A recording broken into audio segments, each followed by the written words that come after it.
And hello, everybody. Welcome to the Dr. Mike and Shannon Show.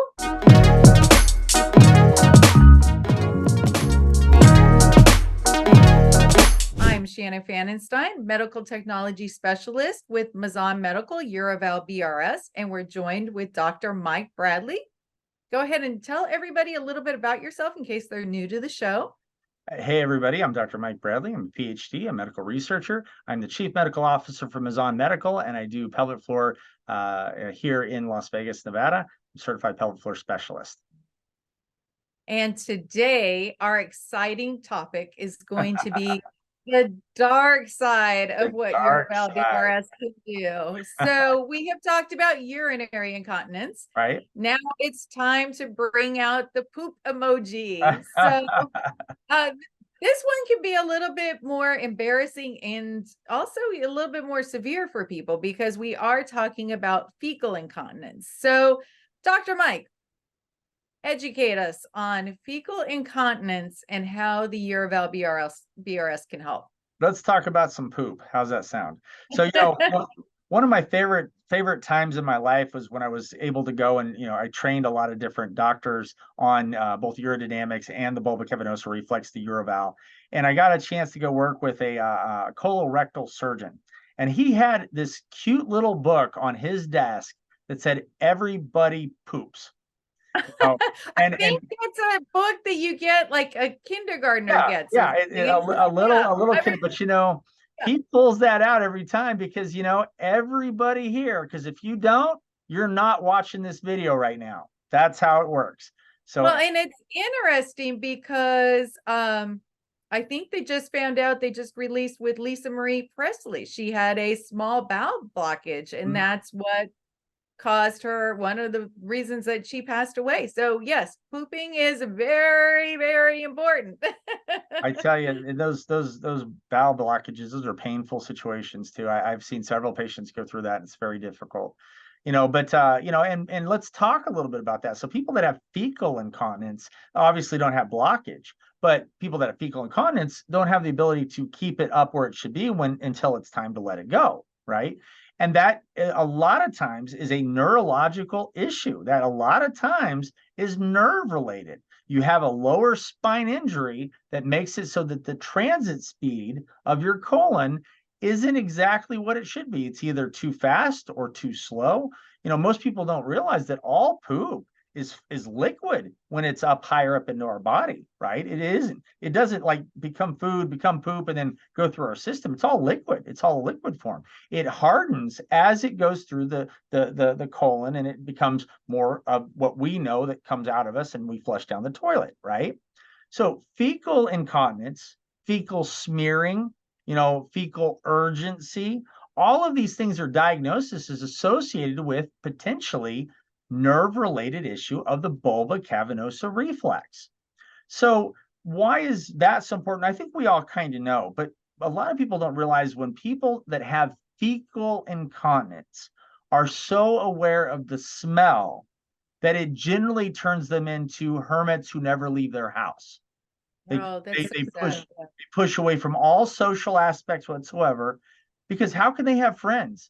And knowing their friends smell them and smell it. And, it's one thing to have those wonderful diapers that we have, but those diapers don't stop the fecal smell.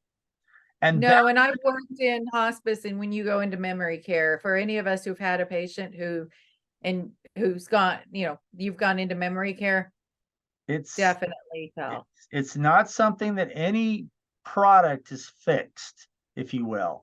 And we've all had babies in our hands, and we smell the poopy diaper, and it's time to get changed. You know what they ate?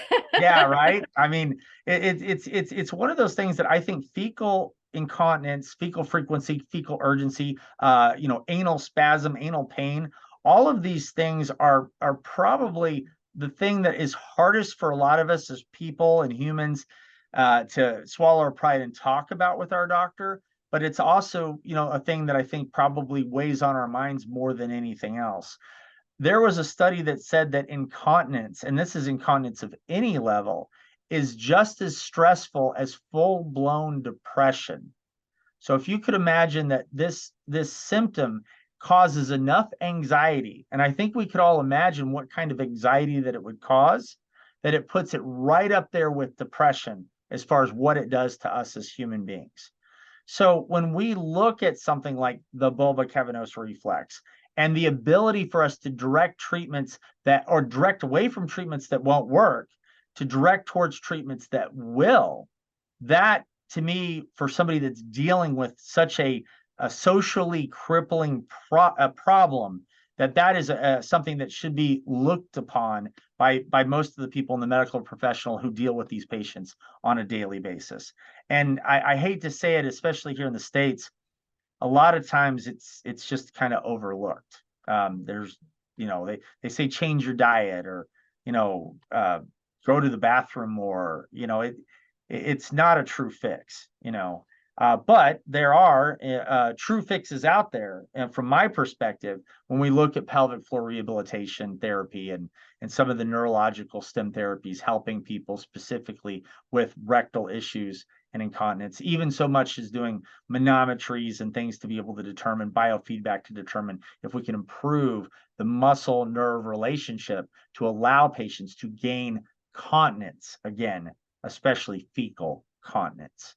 So now, with regards to, you had mentioned, like somebody having an injury, are there even more surgeries that could cause this, or other types of diagnosis that would be a cause of the incontinence issue? there's a lot of white papers, those are doctor papers about nerve sparring. And when surgeries happen, sometimes it's necessary to cut through nerves to be able to get rid of the cancer, or get to the thing that needs to be fixed.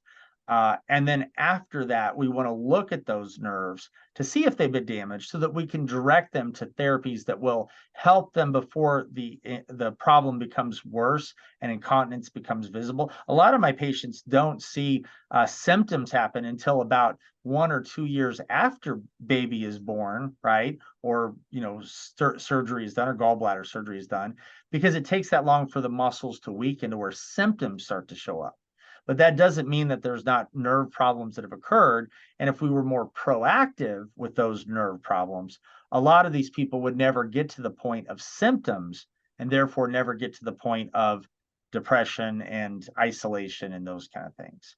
So And yeah. that brings up a very good point that, if somebody is having oncology treatment and they are having to do things with the nerves, or again, childbirth, that these would be very good proactive measures that they be able to, like we're always talking about, try to diagnose cancer early so that way it can be repaired. Well, this is another thing. Diagnosing early to be able to start working on rehabilitating the nerves and the muscles that you have.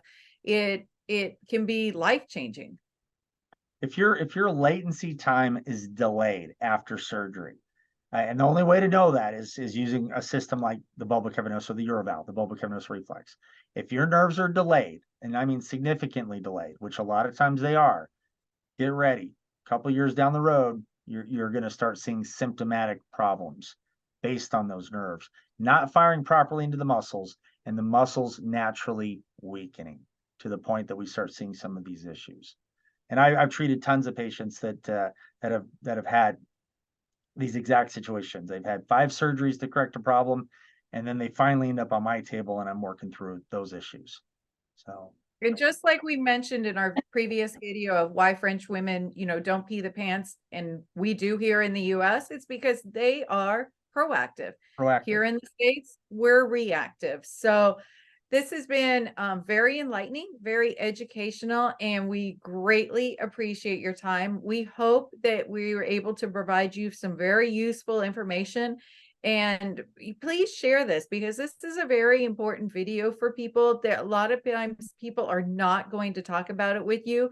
So, just share with them, hey, I thought this, I saw this great informational video. You don't have to say it's because I thought of you, but just this is something that we need to educate more and more people on, because these people do suffer in silence. They're not going to talk about it. Both men and women are going to be suffering from this. So we greatly appreciate it. Please make sure you hit the like, share, and subscribe button. If you are a provider, please be sure to look at our description in our comments to be able to hit the link to be able to contact us. Dr. Mike, any last words you'd like to share with anybody? Just like you said, everybody that's suffering in silence, my heart goes out to you. Look for help, and if you don't like the help that you're getting, look for more help, and don't stop until you don't find yourself shying away from people, because people need people. We need you. You need us. And thank you again, and we wish you a wonderful day. All right. Bye.